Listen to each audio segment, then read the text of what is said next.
protect and restore natural ecosystem and limit agricultural land shifting. Link productivity gains with protection of natural ecosystem. While improving agricultural productivity can save forests and savannas globally, in some cases it can actually cause more land clearing locally.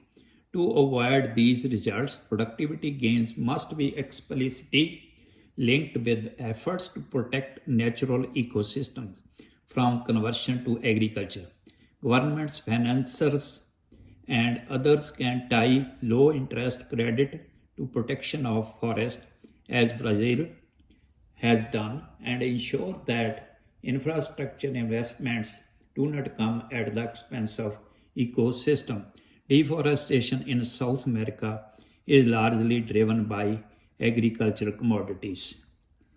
Limit inevitable cropland expansion to lands with low environmental opportunity cost.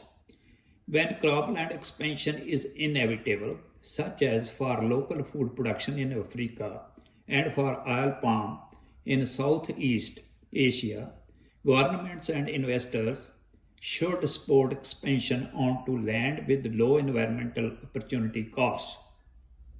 This includes lands with limited biodiversity or carbon storage potential but high food production potential. For example, analysis that applies environmental, economic, and legal filters in Indonesia can develop more accurate estimates of land suitable for oil palm expansion. Governments need tools and models to estimate yields and effects on biodiversity and climate change, and they should use these tools to guide land use regulations, plan roads, and manage public lands. Reforest agricultural lands with little intensification potential. In some cases, the most efficient use of land may be to restore abandoned or unproductive agricultural lands back into forest or other natural habitats. This can help offset the inevitable expansion of agriculture into other areas. This should be limited to low productivity agricultural land with limited improvement potential, such as steeply sloping pastures in Brazil's Atlantic forest. Conserve and restore peatland.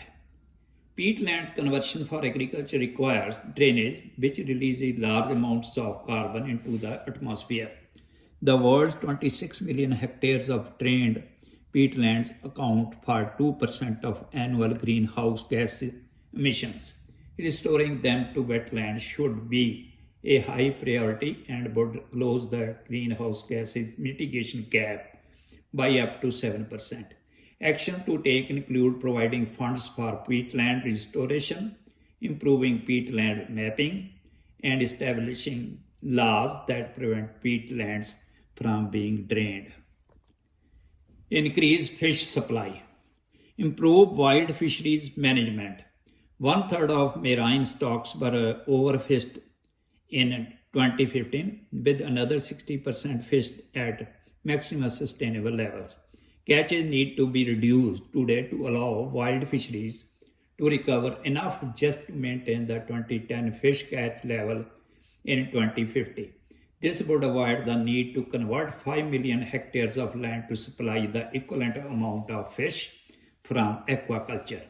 Actions to take include implementing catch shares and community-based management system and removing perverse subsidies that support overfishing, estimated at $35 billion annually.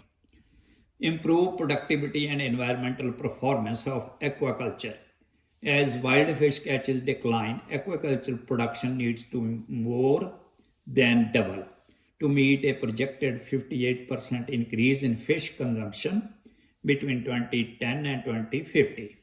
This doubling requires improving aquaculture productivity and addressing fish farms' current environmental challenges, including conversion of wetlands, use of wild-caught fish in feeds, high freshwater demand, and water pollution.